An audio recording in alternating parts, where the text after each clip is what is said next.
ఈ కార్తీక మాసములో తామర పువ్వులతో విష్ణువుని అర్చించినట్లయితే లక్ష్మీ ప్రాప్తి కలుగుతుంది. అలాగే తులసి, జాజి, మారేడు దళాలతో గనక అర్చన చేస్తే మరుజన్మంటూ ఉండదు, మోక్ష ప్రాప్తి కలుగుతుంది.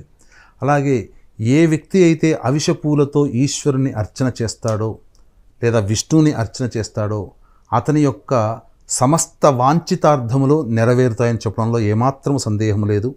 అలాగే ఉసిరిక చెట్టు కింద ఉసిరికాయలతో ఈశ్వరుని పూజించినటువంటి వ్యక్తులకి, విష్ణువుని పూజించినటువంటి వ్యక్తులకి ఇక ఎటువంటి అపమృత్యు భయదోషాలు అనేటువంటివి ఉండవు.